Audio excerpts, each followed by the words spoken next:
30 million years ago, a monster roamed the landscape. Well, we're talking about one of the most ferocious animals that probably ever walked the earth. This was the biggest beast to live in North America since the dinosaurs. Look at the size of that skull. Look at all those teeth in there. There is no animal like this anywhere. See, if this thing's biting over the front. But this creature's true character has baffled the world's best paleontologists. It might look like a pig, but it's more vicious than a grizzly bear. One thing is for sure, this beast was so frightening, some call it the pig from hell.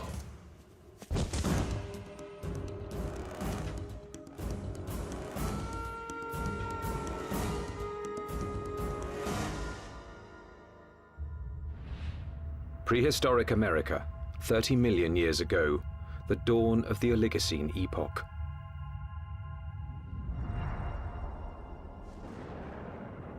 The Earth was cooling, and as temperatures dropped, the landscape began to change.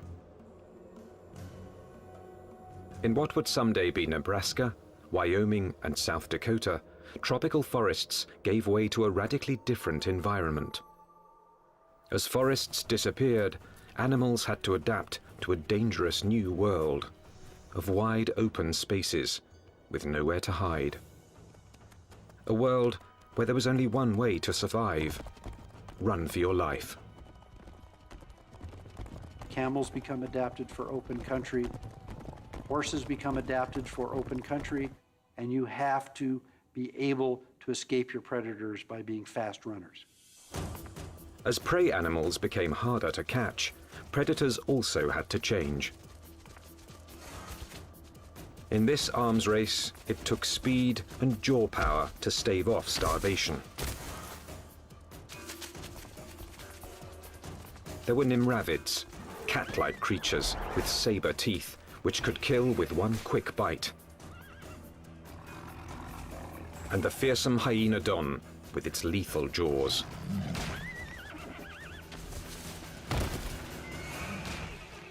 There was another animal stalking these deadly grasslands. Scientists call it the entelodont. More than a meter at the shoulder, weighing in at 270 kilos, entelodont was the Oligocene's #1 menace. Entelodonts, I mean, they were really bad-looking animals that only a mother could love. And if you were another animal on the landscape and you saw one of these things, I think you'd go in the opposite direction. Paleontologists have always looked at the entelodont's sheer power with reverence. But its behavior is one of evolution's most puzzling enigmas. Was it a pure hunter, or did it use its battle tank body simply to protect itself from other predators? Between the biting and the chewing, you wanted to stay away from the business end of this animal. Just look at it. Look at the size of that skull. Look at all those teeth in there. There is no animal like this anywhere. Entelodont's name means perfect-toothed. Its teeth were driven by a perfect system, which gave this creature a ferocious bite.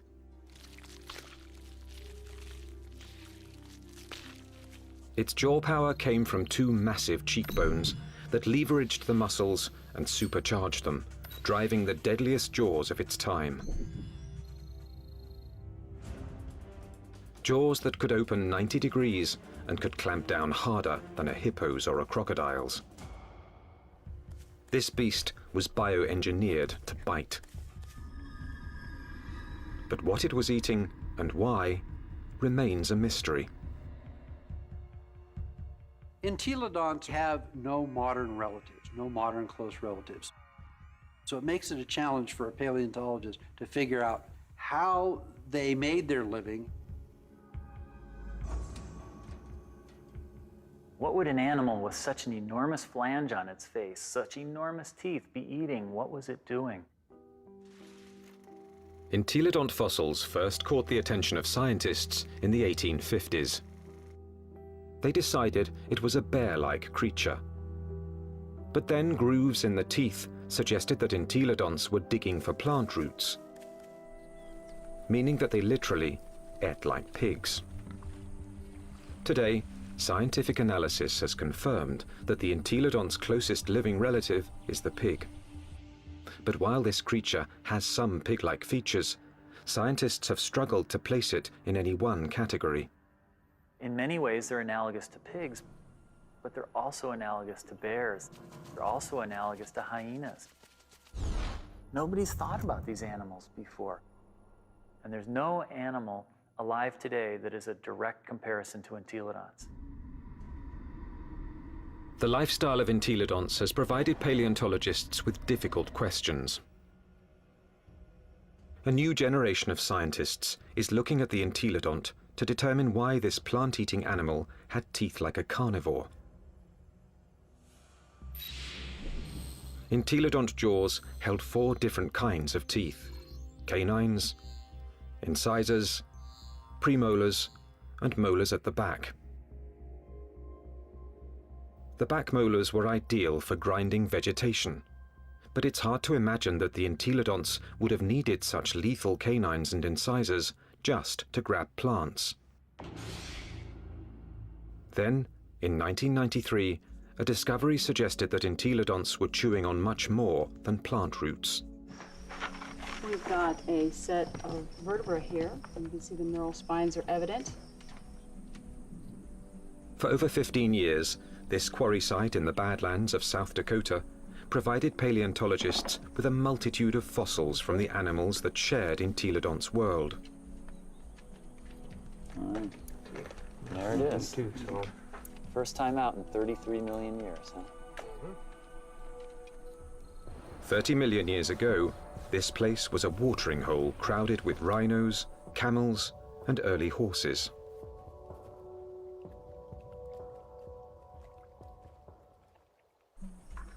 Well, we have some articulated ribs. Scientists also found one of the largest collections of entelodont bones in the history of North America. So many that they dubbed the site the Big Pig Dig. Fossil hunters also found the prehistoric equivalent of fingerprints. Entelodont teeth marks all over the bones of the biggest and fastest animals of its time. These represent bite scars along the dorsal margin of this rhinoceros skull. Well, what could make these marks? If we take an entelodont skull, we see that the premolars are widely spaced apart. So when we lay that over the top here, lo and behold, they're matching up quite well, suggesting that this animal is at least a likely candidate for biting through the top of the skull of this rhinoceros. The dig presented key evidence that entelodonts didn't just eat plants, suggesting that they were less like modern pigs and more like fearsome prehistoric predators.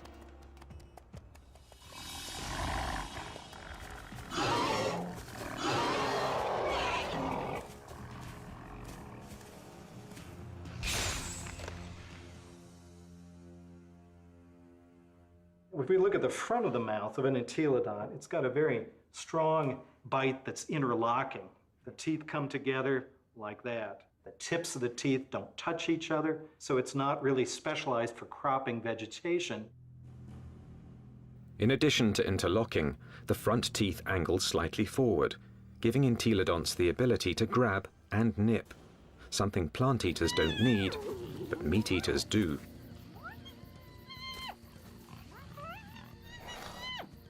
The incisors and the canines have been perfectly capable of tearing a bite out of a carcass. But dentition isn't the only reason paleontologists believe the entelodont was a dedicated carnivore. Under Wyoming's rugged terrain, scientists are finding more and more bones bearing the signature of entelodont's powerful jaws.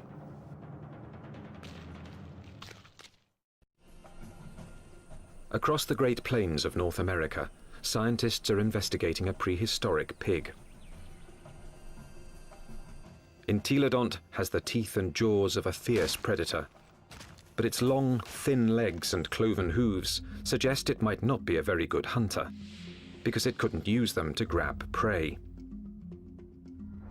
Who was this beast, nicknamed the Pig from Hell? One veteran fossil hunter believes he's found the answer. I look at him as an attack predator, that he was top-of-the-line predator, just like the lion is today in Africa, and just like T-Rex was in the late Cretaceous. Paleontologist Kent Sundell has great respect for this creature's power to kill. At Wyoming's White River Formation, he's found what he thinks is ultimate proof of its hunting prowess. 25 million years ago, this was a flat plain near a river where horses, camels, and rhinos gathered to drink.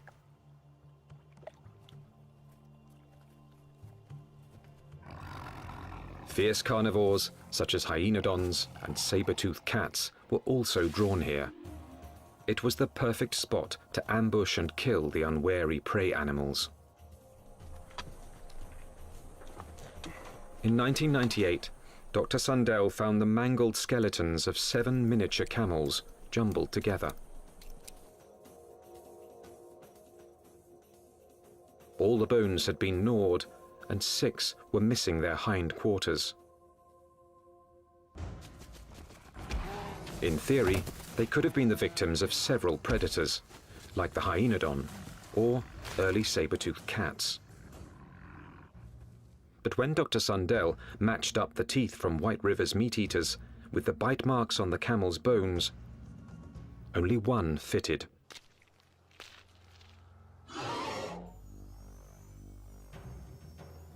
Bite marks alone don't prove these camels were killed by an entelodont, but where the bite marks are might be a clue. On the camels, I showed they were bitten in the back of the skull and at the top of the neck. He gets next to that prey and he tries to get a puncture wound through the cranium. Dr. Sundell believes this is the mark of a true predator, which kills before it eats. And hundreds of miles away, in Ohio, there's more evidence that entelodonts could have hunted. Evidence from a scientific journey no one's ever taken before. Inside an entelodont's 30-million-year-old head. At Ohio University, anatomist Larry Whitmer uses a CT scan to electronically model the brain surfaces of prehistoric animals. When he modeled his first entelodont brain, he noticed something unusual. This animal's eye sockets face right back out at us.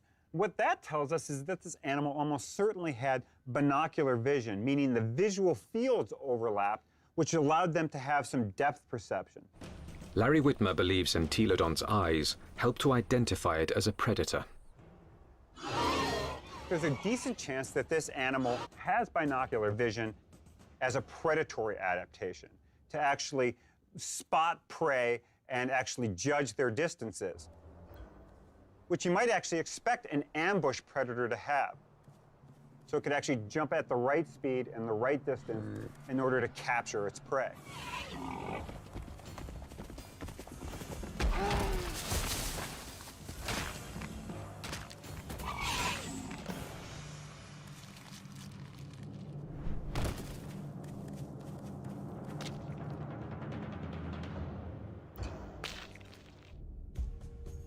But entelodont's bizarre bioengineering doesn't inspire confidence that it could run and jump.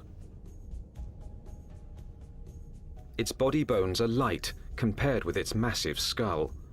But in fact, entelodonts easily carried their enormous heads, without tipping over, using powerful packs of muscle bulging from the top of the spine to the legs, and from the back of the head to the tail. The animal's head was cantilevered out in front of its body with these ligaments that ran from these spines down to the skull. It had full muscle all along either side here, and it had muscles coming from the sternum up to the jaw down here. Massive muscles carried its oversized head.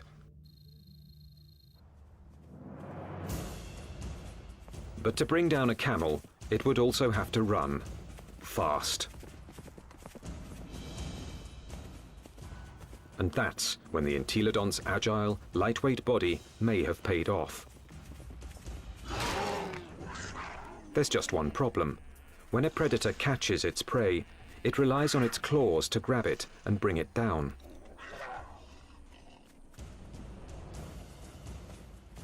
Armed with only cloven hooves, there is no way the entelodont could have captured a fleeing camel.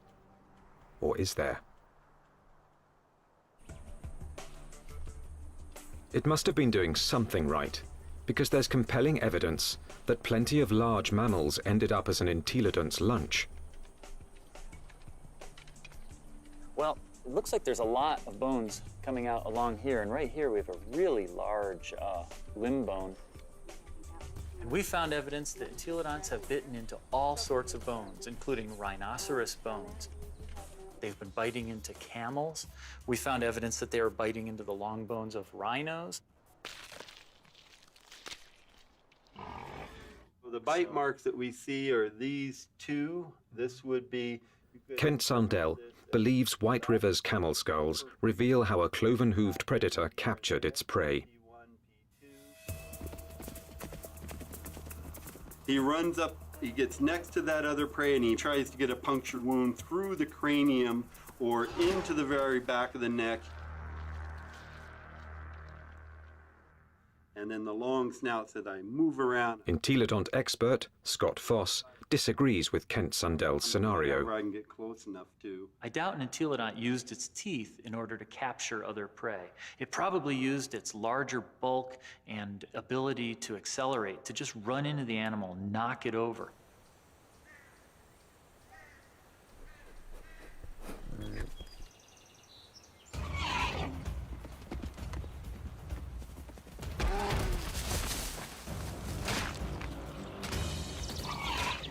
Once I had that animal knocked over, then the teeth can go into business, then the jaw goes into business, and it could crush whatever it went into.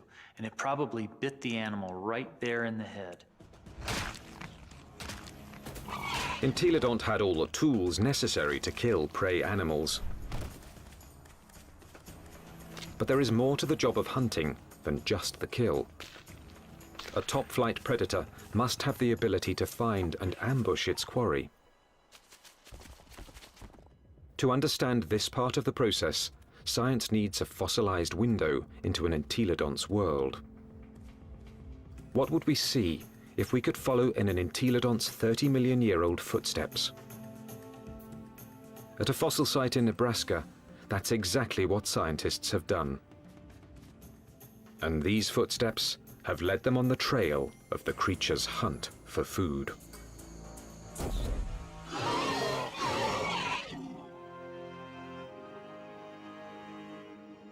Northwest Nebraska, home to Toadstool Geologic Park, one of America's more remote tourist destinations, and a treasure trove for anyone fascinated by life's ancient past.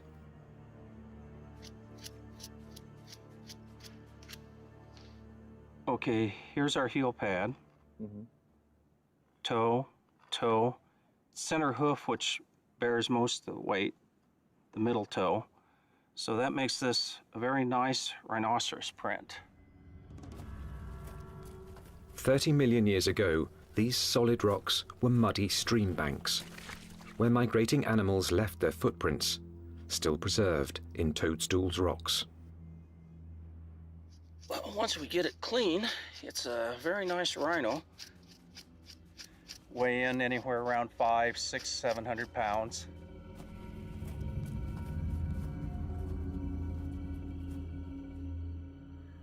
Dave Nixon has spent over 25 years analyzing the fossilized animal tracks of Toadstool Park. So on the first slabs over there. He pours water on 30-million-year-old tracks to make them more visible. He can then interpret the animal's behavior. And he's walking at a deliberate pace, but not excited until he gets to this point. He starts to become stuck in the mud and shows quite a bit of emotion here because he really kicks, lands here, and he's out of the mud, but he puts another leap in, and the third bound takes him out of our exposure, and we're seeing excitement, if not fear. And if you're a herbivore, somebody always wants you for lunch. The rocks reveal that something was following the rhinos. We also have some smaller tracks. They look really tiny until you realize they're the tips of the toes. And what we have is an entelodont. The entelodont tracks at Toadstool Park give experts like Dave Nixon an unparalleled opportunity to understand how these creatures might have hunted. Because on that day, 30 million years ago, entelodonts weren't the only animals following the rhinos. And we have a set of carnivore tracks over here. These are smaller, and there are some claw marks on the inside. And we have another set right here. That carnivore may have been a hyenodon. 30 million years ago, hyenodon was one of the top carnivores in North America. Its powerful jaws could pin down any prey animal. Then its razor-like teeth would finish the kill. But it also had the patience to track the prey over long distances. The carnivores are following the herd animals who go through first and fairly close. They'd be relatively on the heels of the group.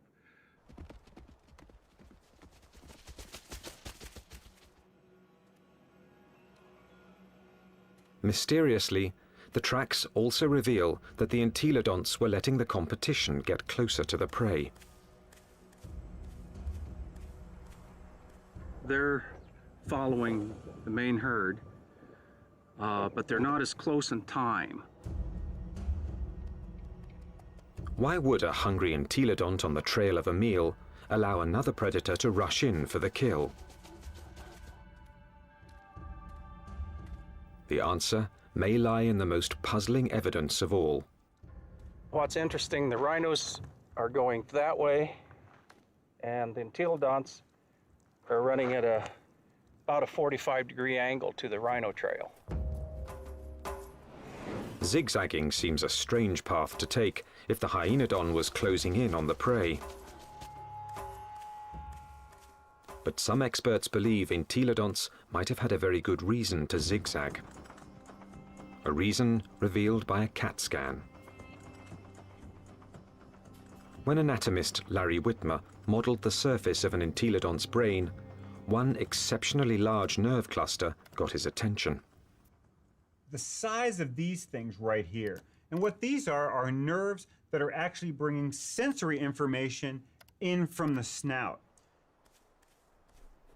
This was no bloodhound, but it still had a very respectable sense of smell, and this smelling apparatus here certainly would have been well adapted to pick up the smell of a carcass.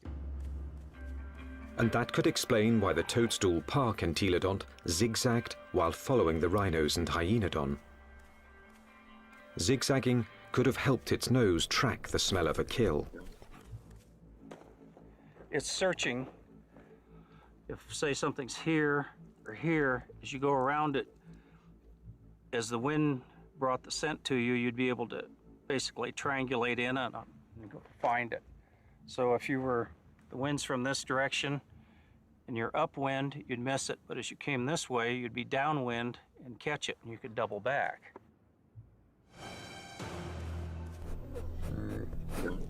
It puts its nose up in the wind, it catches the scent, and then it's going to start zigzagging along, walking from one side of the riverbank to the other until it picks up a smell, and then it'll start zeroing in on it. And by moving from side to side, it's able to pick up changes in that smell and zero in which direction it wants to go. How do we know this behavior? Because animals with good smell do that today. Modern predator behavior could provide crucial clues as to how the entelodont lived. There's no doubt that this 30-million-year-old battle tank was built to kill, but it may have let others do the killing and then moved in to take possession. One of the strategies we often see that takes place is where one animal will chase another one off of a carcass. We see this at Yellowstone National Park, where wolves will bring down an elk and a grizzly bear will chase off the wolves because it's bigger, it's nastier. This might have happened to the hyenodon at Toadstool Park.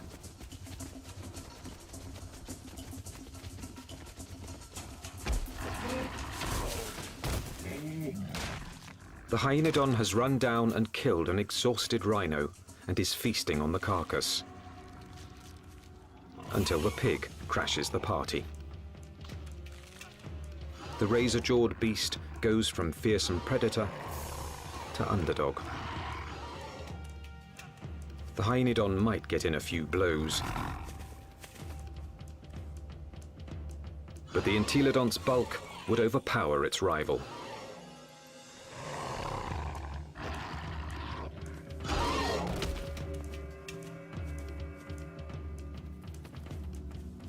Entelodont had the tools to take any carcass it wanted. I can't think of any other carnivore that might stand up to it. Some experts argue that this is the true secret of the creature's success. An entelodont could hunt, but it didn't need to be a full-time predator. Instead, it let true predators do the hunting and killing, and then stole the fruits of their labor. Stealing food from a hyenodont, even if it meant getting into a battle with a hyenodont, would probably take a lot less energy than having to hunt for food and kill food on its own. If scavenging was its lifestyle, the entelodont's complex bioengineering doesn't look so strange. Entelodont had the eyes of a hunter, the nose of a scavenger, the front teeth of a meat-eating carnivore, and the back teeth of a plant-eating herbivore. It may have evolved from a plant-eater into an omnivore, a creature that could eat whatever was available in a radically changing world. And so in reality, what this animal ate was anything it wanted. That's part of the reason why these animals were as successful as they were for as long as they were on the planet. The entelodont's success was about to be tested by an ever-evolving planet. The Earth was growing cooler, and the landscape was changing. Some of the entelodont's fiercest rivals would not survive, but the pig from hell was about to show it could withstand the test of evolution by getting bigger.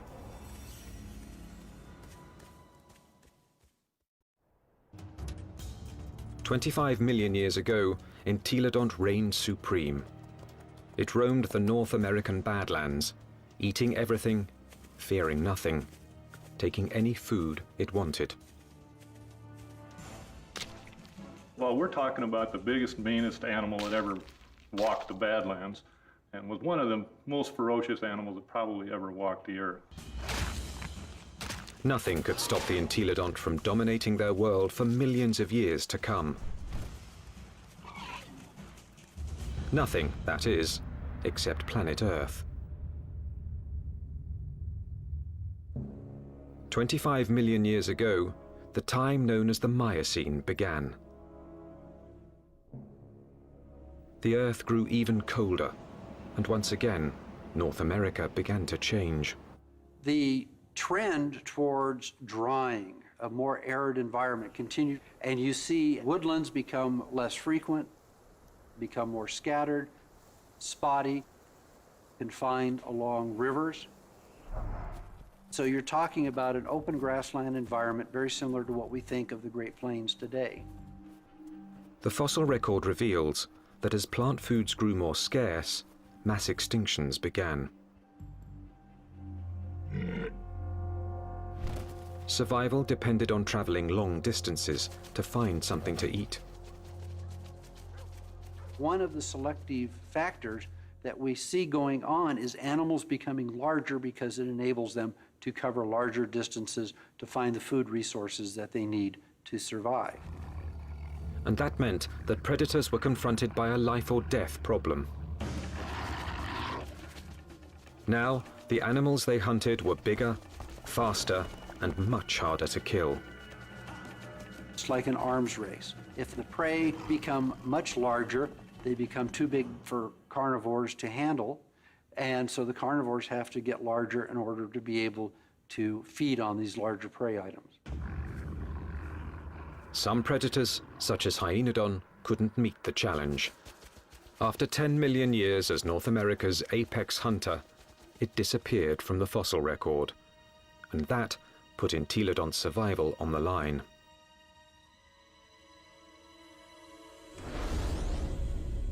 When the predator is gone, the scavenger is now in danger. The scavenger now needs to adjust its lifestyle.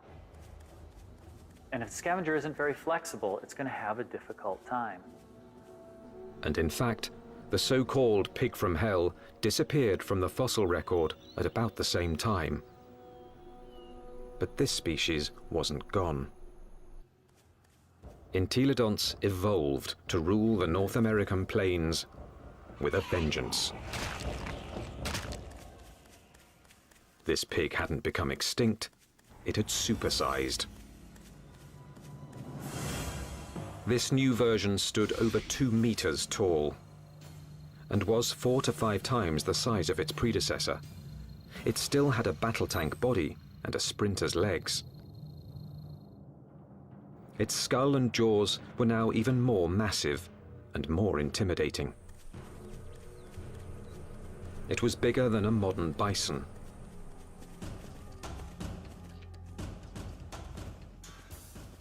The experts call it Dinohyus, a name meaning terrible hog.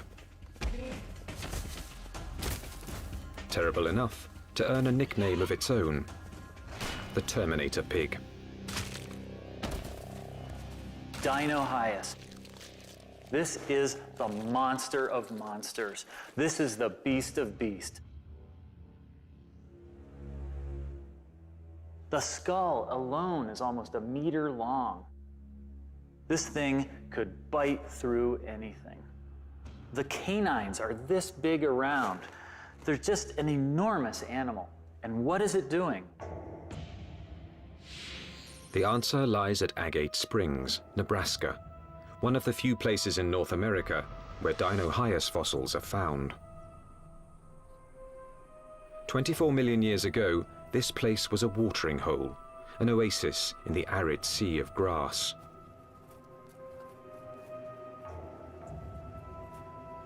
Hundreds of animals, many of them rhinos, gathered here to drink. And as the drier, colder planet killed off their food supply, they came here to die, making Agate Springs a paradise for predators and a favorite haunt of the Terminator pig.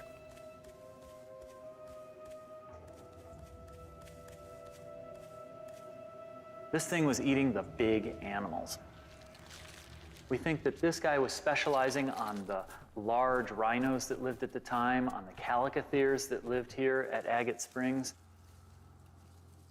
This is a limb bone from a calicothere, and in it we have a bunch of bite marks made by either a predator or a scavenger. The Entelodont premolar, one of the teeth you find just behind the canine, appears to match these holes very well. When its crushing jaws bit into some of the Miocine's biggest mammals, Dinohyus was chewing on more than meat.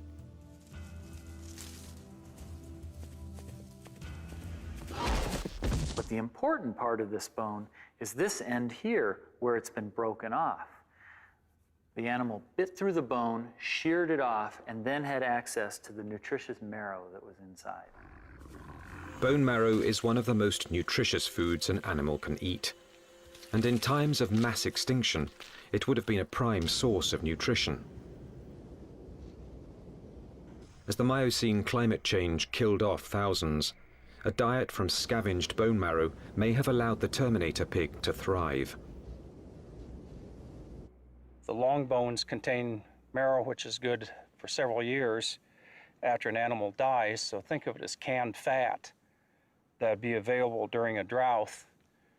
So the pigs could still find food after a massive die-off, even if they're looking at mostly skeletons. The Terminator pig was the pinnacle of entelodont's evolution. This beast had supersized to survive the Miocene's challenge. And it very nearly succeeded, but not quite. Because in this new world, survival would ultimately depend on a skill set even the Terminator pig didn't possess. 20 million years ago, a new monster predator arrived in North America. The bear dog.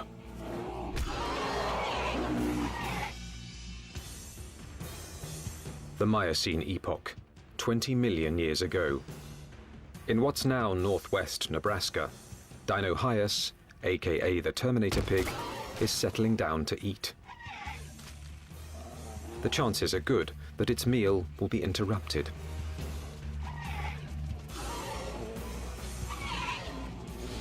With its huge size, it could handle just about any threat to its dinner. Except a threat it had never seen before: the bear dog. A recent arrival from Asia, this savage, bone-crushing beast wouldn't back down from any fight.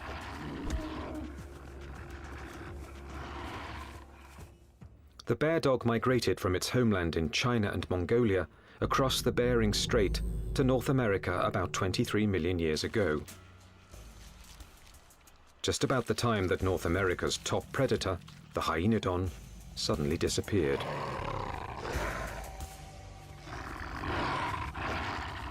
Scientists suspect that it wasn't a coincidence.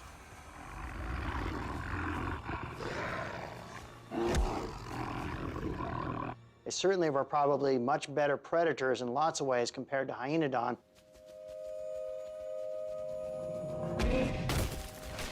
And so it's a reasonable expectation that they probably drove the last of hyenodon to extinction in North America.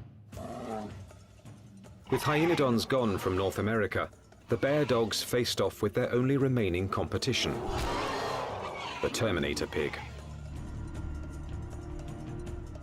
Dinohyus relied on its massive size and killing jaws, two advantages its ancestors had once deployed against hyenodon.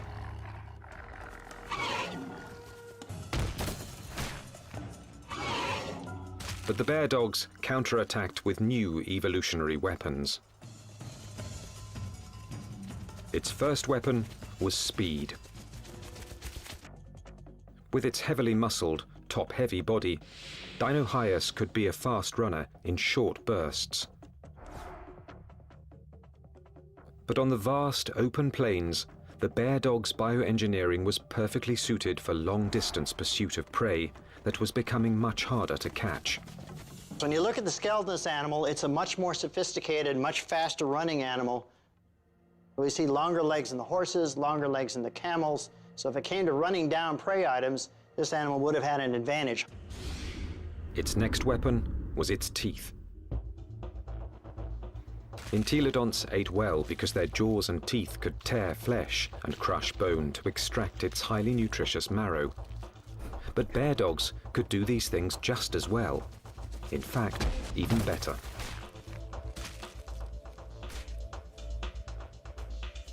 It's a great animal at biting bone, eating bone, crushing it.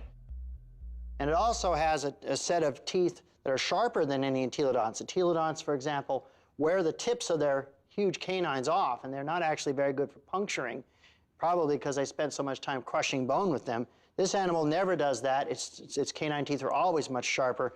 It also has better slashing teeth in its jaw than any entelodont had. So in many ways, it did a better job of what entelodonts had done than entelodonts ever did. The bear dogs could outrun and outbite the Terminator pig. And they had a third weapon the entelodont never possessed. The deadliest power ever to evolve on Earth. Bear dogs actually had much more advanced brains.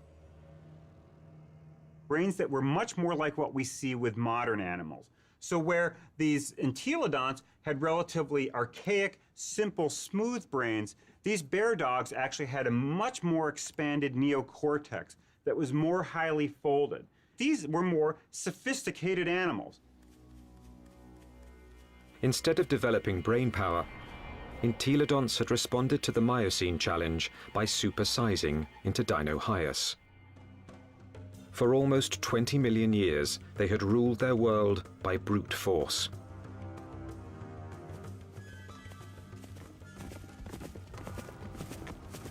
But no more. From now on, brains, not brawn, would decide who won and who lost nature's battle to survive. The mammalian world was fully caught up in this neural arms race. That arms race was starting to take place, and these entelodonts apparently weren't taking part in that. That may have actually put these animals at something of a disadvantage. This was an animal that almost certainly was driven mostly by instinct, with fairly predictable, stereotyped responses. This was not a clever animal. In combat, Dinohyus would have been bigger and stronger, but brain power could have given bear dogs the decisive advantage. Today, intelligent predators like wolves make up for their smaller size by hunting in packs to execute a creative plan of attack. Bear dogs might have followed the same strategy against Dinohyus. It's very difficult for Dinohyus to compete with the bear dogs. With a pack of bear dogs, even a large Dinohyus would have a difficult time chasing them away from a kill.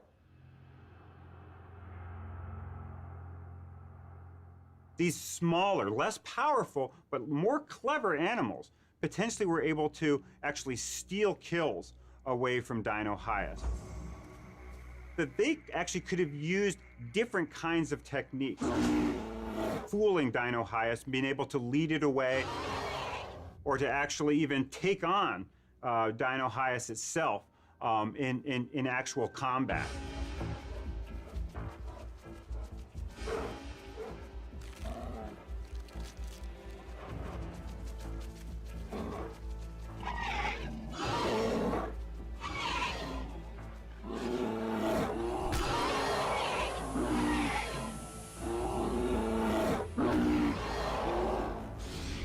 And so this is a more advanced animal in terms of its teeth, in terms of its speed, in terms of its overall body size, and especially in terms of its intelligence. This thing has a much larger brain for its body size than does any entelodont.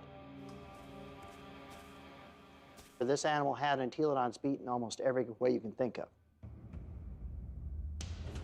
Within a few million years, after bear dogs arrived in North America, they had squeezed Dinohyus out.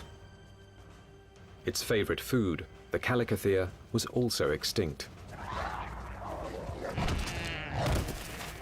Without this meal to sustain its own massive bulk, the Terminator pig was forced to compete directly with bear dogs for smaller prey. And that meager food source wasn't enough. The supersizing that had once guaranteed success was now a fatal flaw.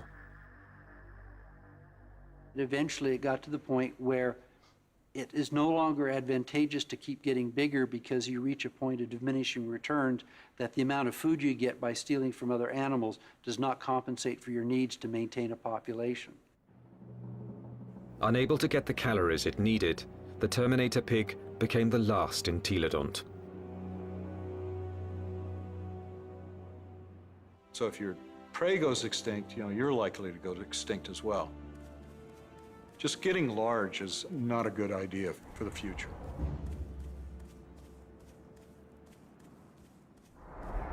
Despite its rapid demise, entelodont was an evolutionary success. It dominated its environment for nearly 20 million years. It had the ability and intelligence to either hunt, scavenge, or forage, allowing it to survive on any available food source. This behavior is now the norm for more modern omnivores, like bears and humans. And some think a bit of entelodont's predatory instinct still lives on. When I was a kid growing up on a farm, I was always told, don't fall down the pig pen, they'll eat you. But the entelodont's living legacy isn't what fascinates the experts. Science is unraveling its secrets. Nothing else quite like it has ever walked the earth.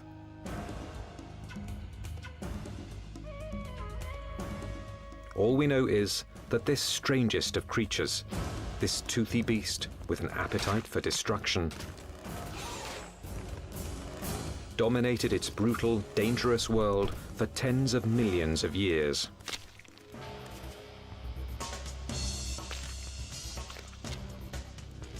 A powerful tribute to the entelodont, perhaps the most unusual and the most mysterious of all prehistoric predators.